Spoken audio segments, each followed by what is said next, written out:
राधे राधे, राम राम। बेटा हम पढ़ रहे हैं मानव जनन, जिसमें नर का पूरा पार्ट हमने खत्म कर लिया। नर जनन तंत्र, लाला आवाज ना बेटा। नर जनन तंत्र हमने पूरा पढ़ लिया।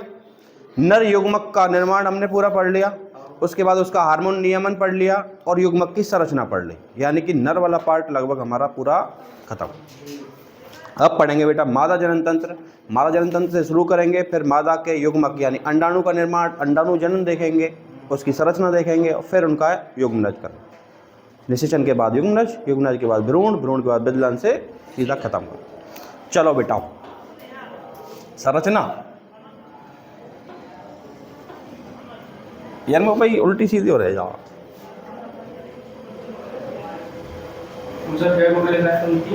तीन लाया हो यार। हाँ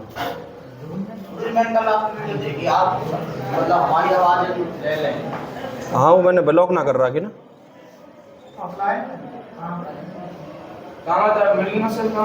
हाँ राधा कृष्ण भाई मिले।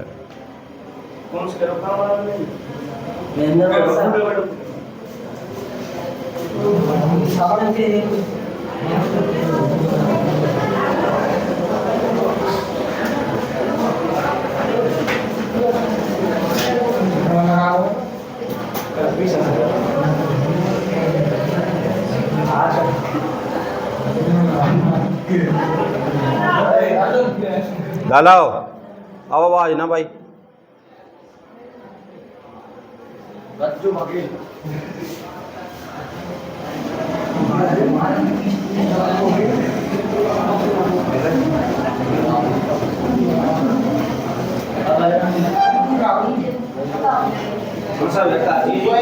सब बताएंगे, पहले बन जान दो।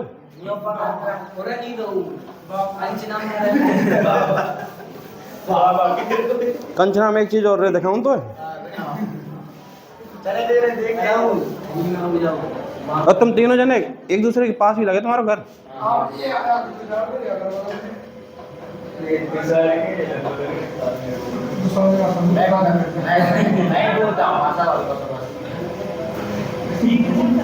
तेरे गांव में है कि तो रोजाना यहाँ हुई हूँ यार। हाँ जी जमा करा दे बेटा। कोई गुरुदेव ने जमा कर लिए जो डेथ हो जाए।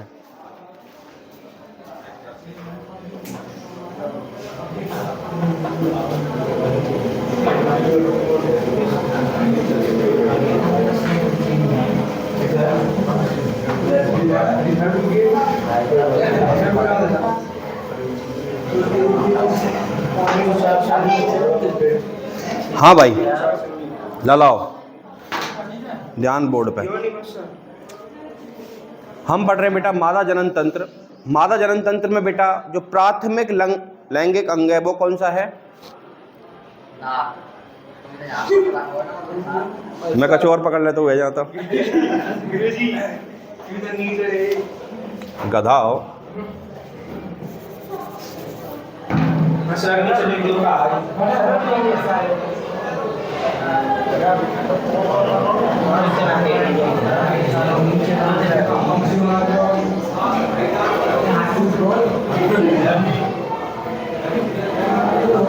ये तो हाथ में पकड़ रहा है।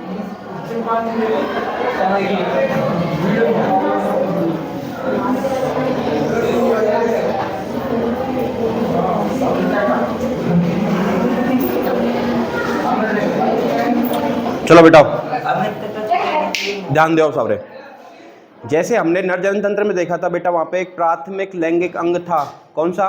प्राथमिक लैंगिक अंग। कौन सा था? अबे गधे कौन सा था नर में? बेरसण। प्राथमिक लैंगिक अंग से मतलब क्या है? प्राथमिक लैंगिक अंग से मतलब क्या है?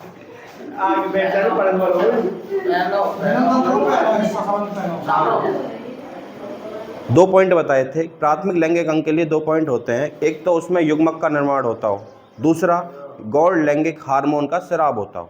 यानी कि उसमें स्पर्म का निर्माण हो रहा था, स्पर्म जेनेसिस हो रहा था, और साथ में टेस्टोस्टेरोन जो बढ़ रहा था या निकल रहा था, स्रावित हो रहा था, वो उससे निकल रहा था। वहीं बेटा प्राथमिक लैंगिक अंग मादाओं के अंदर होता है बेटा क्या? ओवेरी अंडाशय। सबसे मेन चीज, एक जोड़ी होते हैं, बादाम के आकार का होता है, क्लियर। उसके अलावा इसकी लगभग चौड़ाई 1 से 1.5 सेमी और लंबाई बेटा लगभग 2.5 से 3.5। क्लियर हुआ? सेंटीमीटर। मादा जनन तंत्र में प्राथमिक लैंगिक अंग कौन सा बेटा? कितने होते हैं? एक जोड़ी बादाम का आकार। लैंगिक या प्राथमिक जनन लैंगिक अंग इनको क्यों कहते हैं? क्योंकि इनमें बेटा एक तो युग्मक का निर्माण होगा और सेकंड जो गौण लैंगिक हार्मोन है वो स्रावित होगा, यानी कि ओवम का निर्माण कहाँ पे होगा? उसके अलावा एस्ट्रोजन और प्रोजेस्टेरोन कहाँ से निकलेंगे? वजन इनको फिक्स ना है पर फिर भी तुम लगभग वही 10 से 15 ग्राम के बीच में। एनसीईआरटी देना रखो पर, खाली चौड़ाई लंबाई दे रखी है और आकार इनका दे रखा है सब चीज का कि आकृति किसके समान है, प्रत्येक अंग की दे रखी है, वो याद करनी जरूरी है, वो याद करेंगे। ठीक है, तो बेटा इस वाले पार्ट को हम कहते हैं क्या? जहाँ पे बेटा बच्चे का निर्माण होगा, यानी कि ब्लास्टोसिस्ट गर्भाशय, बच्चा दानी जिसको बुलाते हैं यूटेरस। क्या बुलाते हैं इसको? गर्भाशय।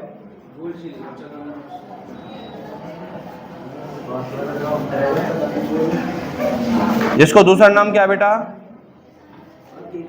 ललाओ। आवाज करेंगे बातें पहले, जो तुम्हें प्रसाद लेना होगा पहले ले लो। फिर काय में पनपो, तू यही में पनपो, मैं काय में पनपो, तो यहाँ मेरे को नई चीज तो है ना ही। जितने दांत से बने कहाँ, यही में बने हैं ये। दिमाग खराब करे खामा, नई चीज तो है ना, पहली बार पढ़ रहे हो तो, या फिर जो करना हो तो मैं बातचीत करनी हो पहले कर लो या रोकवा दूं मैं। बेटा हम कर रहे हैं मादा जनन तंत्र की बात, और कल ते आए के सबसे पहले काटूंगा तो मैं पूछूंगा। फर्स्ट चैप्टर याद कर नहीं? सबरे पूरो एक बनना। फर्स्ट चैप्टर पूरो सुन लई। अब ध्यान दो, हम पढ़ रहे हैं बेटा, चैप्टर खत्म करना हो ना करना तो ही साल भर यही पढ़े, इनते खेलना सबरे साल सबरी रेड कर दें यार, तुम फिलो किया 3 पार्ट बेटा रोक दे तू थोड़ी देर, इन्हें प्रसाद दे ही लाऊं, कर लो बात तुम। तुम भी बेटा मैं हंस रहा हूँ तुम्हारी शकल देख के कि कैसे पूछ रहे हैं और कैसे दुबक रहे हैं ये। देखो बेटा हम पढ़ रहे हैं मादा जनन तंत्र, अब कोई सी आवाज ना आवे। संरचना बेटा ये है, इसके सारे पार्ट्स को देखेंगे। मादा जनन तंत्र में बेटा प्राथमिक लैंगिक अंग कौन सा होता है? अंडाशय बेटा कितने होते हैं? एक जोड़ी यानी कि 2। आकार कैसा बताया हुआ है? बादाम के आकार का बेटा। लंबाई चौड़ाई लगभग याद कर लेना, 1 से 1.5 सेमी बेटा चौड़ाई, और याद हो जाएगा। इसके बाद बेटा जो बीच में एक गुहा जैसी संरचना या फिर एक बेटा थैलस जैसी संरचना है, इसको कहते हैं बेटा गर्भाशय, यूटेरस, और दूसरी भाषा में हमारे लोकल लैंग्वेज में बोलते थे इसको बच्चादानी। यानी कि जब युग्मनज के बाद ब्लास्टोसिस्ट जैसी एक नाम की संरचना बनेगी जो अंतर्रोपित होगी गर्भाशय में, उसके बाद से लेकर बच्चा बनने तक सारी प्रोसेस कहाँ होगी? इस पूरे पार्ट को बोल देते हैं गर्भाशय, बीच वाले पार्ट को बोल देते हैं गर्भाशय गुहा, और बेटा जो ये है ये 3 लेयर में बटी होगी। जो बाहरी वाली है इसको बोलते हैं भाई पेरीमेट्रियम। क्या बोलते हैं बेटा? जो इसके अंदर है इसको बोलते हैं मायोमेट्रियम।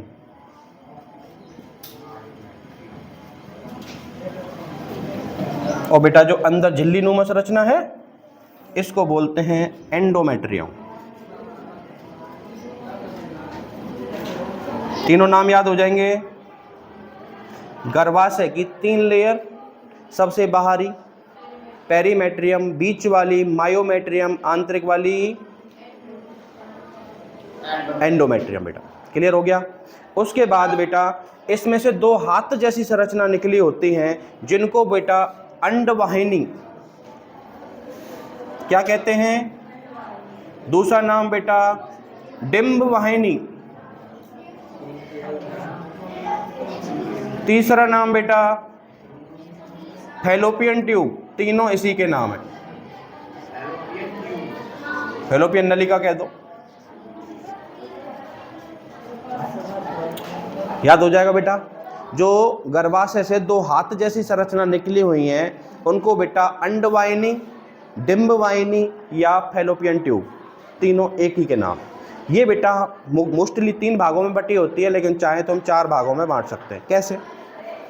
जो गर्भाशय के सबसे नज़दीक वाला है इसको बुलाएंगे क्या, और बीच में जो गुहा वाली संरचना है इसको अलग नाम से, और लास्ट वाली को अलग नाम से। जो लास्ट वाला है यानी कि उंगली जैसी संरचनाओं से सबसे पहले, इसको बेटा कीपक बुलाते हैं। क्या बुलाते हैं? इंग्लिश में बोलते हैं भाई इनफंडिबुलम। इंग्लिश में भी याद कर लेना, इनफंडी, याद हो जाएगा बेटा, इनफंडिबुलम। क्लियर? उससे अगला वाला जो थोड़ा मोटा वाला पार्ट है, थोड़ा ऐसा गुहा टाइप में प्रतीत होता है, उसको कहते हैं भाई एम्पुला। क्या बुलाते हैं? क्लियर हो गया। और जो बेटा गर्भाशय के सबसे नजदीक वाला पार्ट है उसको बुलाते हैं इस्थमस। क्या बुलाते हैं?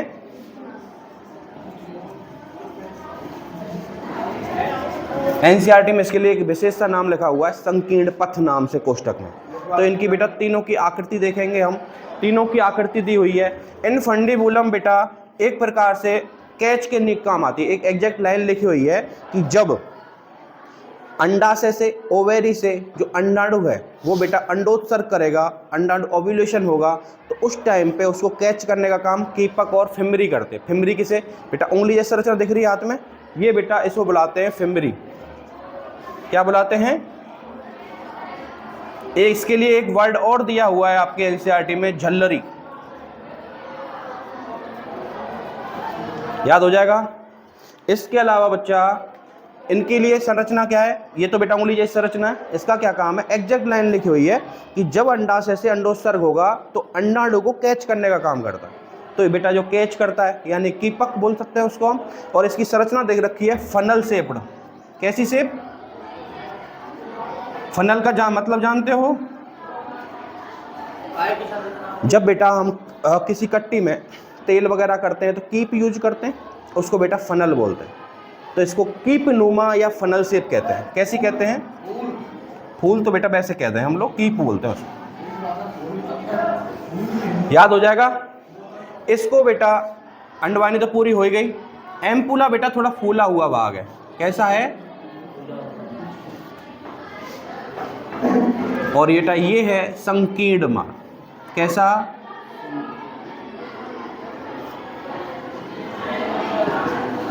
याद हो जाएगा बेटा।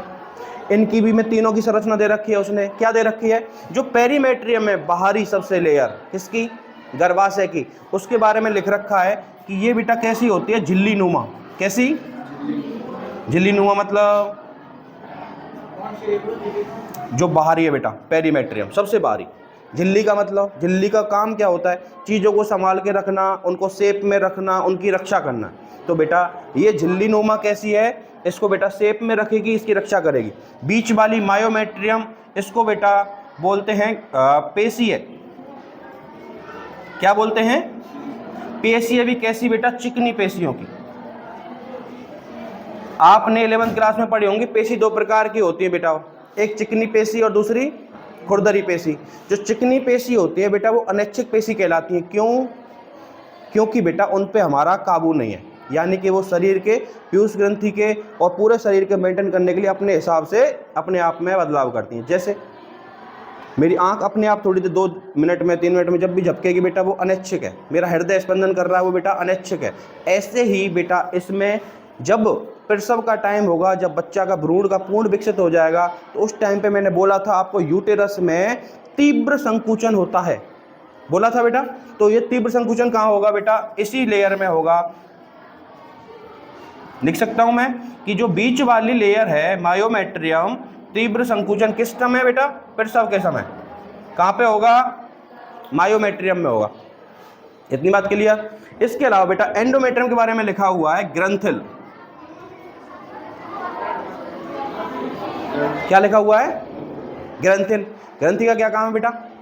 कुछ ना कुछ स्राव करना, कुछ ना कुछ निकालना। तो बेटा ये स्रावित करती है भ्रूण के विकास के लिए जरूरी सारी चीज़ें। उसके अलावा जब अब आप जो मेरा निषेचन होगा वो बेटा इस स्पॉट पे होगा। एग्जैक्ट बोलते हैं कि एम्पुला के पास, लेकिन एम्पुला से और थोड़ा सा बेटा संकीर्ण पथ की तरफ झुका हुआ, मतलब उस बीच स्पॉट में होता है। किस स्पॉट में होगा? इस स्पॉट में। समझ में आया? इसके बाद बेटा जब यहाँ तक 16 से 32 कोशिका बनने तक की प्रोसेस बेटा यहीं पे होगी। जब 32 कोशिका या 16 कोशिका की बॉल जैसी संरचना बन जाएगी, जिसे मोरूला कहते हैं, बेटा वो चलना चालू करेगी गर्भाशय की तरफ, और वहाँ पहुँचने में उसको 1.5 से 2 से 2.5 दिन लगते हैं। और वहाँ पहुँचने तक बेटा वो एक विशेष संरचना बना लेती है जिसको बोलते हैं ब्लास्टोसिस्ट। उसमें बेटा विशेष प्रकार के जैविक द्रव, जो उनको बायोफ्लूइड बोलते हैं, वो भर जाते हैं उस बॉल में। और वो संरचना बेटा किस लेयर में? जो एंडोमेट्रियम है, इसमें अंतर्रोपित होती है, चिपकती है। यानी कि बॉल जैसी संरचना आई और जाके एंडोमेट्रियम में चिपक जाएगी। तो बेटा चिपकने के लिए कुछ ना कुछ विशेष प्रकार के जो चीज़ें हैं वो स्रावित होती होंगी। तो वो स्रावित कहाँ से होंगी? एंडोमेट्रियम से। क्लियर हो गया सब लोग? ये बेटा मैंने कैसी बताई? झिल्ली नुमा। बीच वाली कैसी बताई बेटा? पेशी है। पेशी अभी कैसी? चिकनी पेशी, यानी कि ऐच्छिक, जिसको क्या काम है बेटा? जब प्रसव हो रहा होगा उस टाइम पे तीव्र संकुचन उत्पन्न करना। फॉर एग्जाम्पल ऐच्छिक और अनैच्छिक का मतलब जानते हो ना? मेरी इच्छा हुई इसमें थप्पड़ मारना है, तो मेरी इच्छा है इसमें, तो ये मेरी ऐच्छिक पेशी है। ये कैसी होगी? खुरदरी होगी। आप भी को जानते हो, कोई चीज़ है जो खुरदरी चीज़ है उसी को तो हम पकड़ सकते हैं, चिकनी चीज़ को कैसे पकड़ेंगे? तो बेटा जो चिकनी पेशी है हमारी, उस पर हमारा काबू नहीं होता, वो अनैच्छिक क्रियाएँ करती है। लेकिन जो खुरदरी पेशी हैं बेटा वो हमारी इच्छा के मुताबिक होती हैं, जो हम अपने हिसाब से मेंटेन कर सकें। अब मैंने आँख झपकाई बेटा, इसमें दोनों प्रकार की पाई जाती है। जो मैंने अपनी मर्जी से बिचकाई तो इसको बेटा ऐच्छिक क्रिया, और जो खुद मचकती है या खुद बंद होती है उस टाइम पे अनैच्छिक क्रिया। सुनाई देना बेटा एक प्रकार की हमारी कैपेसिटी है, क्षमता है। वो हमारे अलग अंग है, उसका ही काम ही है तरंगों को लेना, उनको कन्वर्ट करने श्राव्य योग्य बनाना, श्राव्य योग्य के बाद माइंड तक पहुंचाना तरंग बना करके तंत्रिका के तहत, फिर उनको ऊपर काम करना। मैं पेशी की बात कर रहा हूँ। पेशी और मसल्स में फ़र्क होता है। पेशी मसल्स और एक ही होती है, लेकिन जो हमारा अंग है इनका काम अलग है। तो बेटा ये ग्रंथिल समझ में, इसी के तहत है जो बच्चा अंतर्रोपित होता है। किसके? एंडोमेट्रियम में। एक बात और बेटा, जो इसमें एंडोमेट्रियम में चक्रीय परिवर्तन होते हैं। कैसे परिवर्तन भाई? चक्रीय परिवर्तन, यानी जो हर महीने बेटा मेंस्ट्रुअल साइकिल होता है, पीरियड्स आते हैं, उस टाइम पे यही लेयर बेटा टूटती है, हर महीने बनती है, टूटती है, हर महीने बनती है। कौन सी लेयर है बेटा? वो एंडोमेट्रियम। जो झिल्ली जैसी संरचना दिख रही है आपको, अंदर ग्रंथिल संरचना दिख रही है आपको, ये हर महीना टूटेगी, हर महीने फिर से बनेगी। जो हम मेंस्ट्रुअल साइकिल पढ़ेंगे आगे, उसमें पूरा स्टडी ध्यान देंगे कौन सी चीज़ बनती है, कौन सी चीज़ हार्मोन्स निकलते हैं, उस टाइम पे कौन सी चीज़ बन रही होती है, जिस टाइम पे दूसरी चीज़ टूट रही होती है। पूरी प्रोसेस 28 दिन की पूरी प्रोसेस देखेंगे। लेकिन बेटा वो चेंज कहाँ पे होंगे? एंडोमेट्रियम में होंगे। किस में होंगे? और जो बेटा तीव्र संकुचन होते हैं वो किस में होंगे? और इसका क्या काम है? इसको शेप देना, इसकी रक्षा करना। क्लियर हो गया बेटा? अब बेटा हालांकि आपके में नाम नहीं है, लेकिन जो अंडाशय हैं बेटा, ये मान लो मेरे दोनों क्या हो गए? फैलोपियन ट्यूब हो गई। फैलोपियन ट्यूब के बीच में यहाँ पे लगे हुए हैं बेटा 2 अंडाशय। अब ना मैंने इस हाथ से पकड़ूं, ना मेरे इस दीवार से लगेंगे, तो बेटा नीचे नहीं गिर जाएंगे। अपनी जगह पे स्पॉट करने के लिए बेटा एक लिगामेंट, फिलामेंट जिसको बोलते हैं, स्नायु जिसको बोलते हैं, स्नायु सुना है? हिंदी में बता दो। लिगामेंट यार, स्नायु है हिंदी वर्ड है, लिगामेंट इंग्लिश वर्ड है। तो बेटा उसके साथ में एक तो बेटा किसके साथ? फिमरी के साथ में, और बेटा एक मेरी जो सराउंडिंग स्थल है, जो अंदर इंटरनल ऑर्गन है, उसके साथ, यानी दोनों के साथ एक तंतु से जुड़ी होती है, जिसे कहते हैं बेटा ओवेरियन फिलामेंट या ओवेरियन लिगामेंट। सब बताऊंगा तो बेटा टेंशन मत, पूरी प्रोसेस आन तो दे, सरल समझ ले। इस पर मैंने पहले डाल दिया हमें।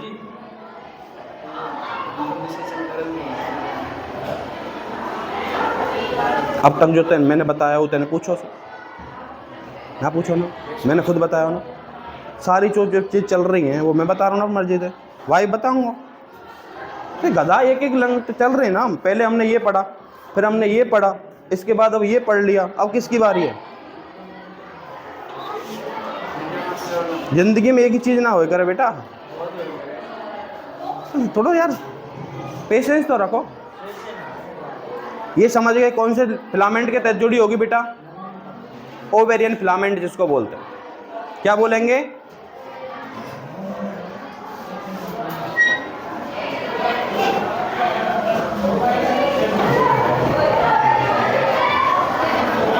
क्लियर हो गया? इसके बाद बेटा गर्भाशय तक की पूरी संरचना आपको एक एक अच्छी से समझ में आ गई। गर्भाशय के बाद बेटा जो अगला है जिसको कहते हैं बेटा ग्रीवा, क्या बोलते हैं? सर्विक्स। क्या बुलाएंगे? सर्विक्स। सर्विक्स बेटा थोड़ी लंबी संरचना है, आगे जाकर के गुहा जैसी संरचना बनाएगी। कैसी बनाएगी? गुहा जैसी संरचना। उसको कहते हैं भाई ग्रीवा गुहा या सर्विक्स कैनाल। ग्रीवा नाल बोल लो, सर्विक्स कैनाल। समझ गए बेटा? जो गर्दन है किसकी? किसकी? गर्भाशय की। उसको कहते हैं बेटा ग्रीवा, सर्विक्स। और वो गर्दन थोड़ी लंबी होती है, गुहा जैसी संरचना बनाती है, उसको कहते हैं सर्विक्स कैनाल, ग्रीवा नाल। और ग्रीवा नाल जाके जिस छिद्र में खुलती है, बाह्य छिद्र में खुलती है, उसको कहते हैं बेटा योनि, वेजाइना। क्लियर हुआ? इसके अलावा बेटा जो इंपॉर्टेंट चीज है, ग्रीवा नाल यानी कि ग्रीवा की जो गुहा जैसी संरचना है वो, और योनि जो बाहर निकलती है, ये दोनों पथ मिलकर ये निकालते हैं बेटा गर्भनाल या फिर बेटा प्रसव नाल। इसको क्या कहते हैं? प्रसव नाल, बर्थ कैनाल। क्या बुलाते हैं? देख बेटा, बच्चा था कहाँ पे? गर्भाशय में। बेटा अब जब उसका पूरा टाइम हो जाएगा यानी कि पूर्ण रूप से विकसित हो जाएगा, उस टाइम पे किस परत में संकुचन चालू होंगे? काम की चीज तो याद ना आ रही तो? मायोमेट्रियम। देख मत बिना देख बता।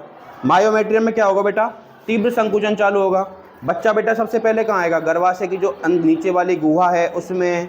उसका बेटा गर्दन को बोलते हैं ग्रीवा, और उसकी जो गुहा है उसको बोलते हैं ग्रीवा नाल, सर्विक्स कैनाल। यानी कि ऊपर वाले इसको पूरे ग्रीवा बोल रहे हैं, लेकिन जो इसकी नाल है उसको ग्रीवा नाल बोल रहे हैं। उसके बाद योनि के द्वारा ये बाहर निकल जाता है। तो योनि और ग्रीवा नाल दोनों को मिलाकर के कहते हैं हम जन्म नाल, बर्थ कैनाल। यानी कि बच्चा कहाँ से निकलेगा? पहले बेटा इससे आएगा ग्रीवा में, ग्रीवा से ग्रीवा नाल में, ग्रीवा नाल से योनि से होता हुआ बाहर हमारे हाथों में। क्लियर हुआ? इसके अलावा बेटा आकृति कई बार पूछ लेता है, गर्भाशय की आकृति कैसी है? तो एनसीईआरटी में लिखा हुआ है उल्टी नाशपाती जैसी। कैसी? उल्टी नाशपाती होती है, नाशपाती, नाशपाती बोल देते हैं मुझको, लेकिन नाशपाती शुद्ध वर्ड। उल्टी नाशपाती जैसी। कैसी होती है? उल्टी नाशपाती जैसी। किसकी संरचना बेटा? गर्भाशय की। क्लियर हुआ? कोई डाउट बेटा किसी ऑर्गन में? अब पूछ दो। योनि तक पहुंच गए। अब योनि की जो संरचना है जिसमें तुझे डाउट है बेटा, वो पढ़ेंगे योनि में, अच्छे से पढ़ेंगे। बाकी टेंशन मतलब एनसीईआरटी में जो चीज़ है वहाँ मैं ढंग से पढ़ाऊँ, वहाँ में है तेरे में। संरचना ना दे रखी, लेकिन बेटा उनके सारे संरचना दे रखी है कि कौन सी कहाँ पाई जाती है, वो मैं समझाऊंगा, चित्र बना के समझाऊंगा, टेंशन मत लो। समझ में आएगा? कोई हेडिंग डालो, मादा जनन तंत्र, फीमेल रिप्रोडक्टिव सिस्टम ना, पहले आप बनाओ बेटा। रोक दिया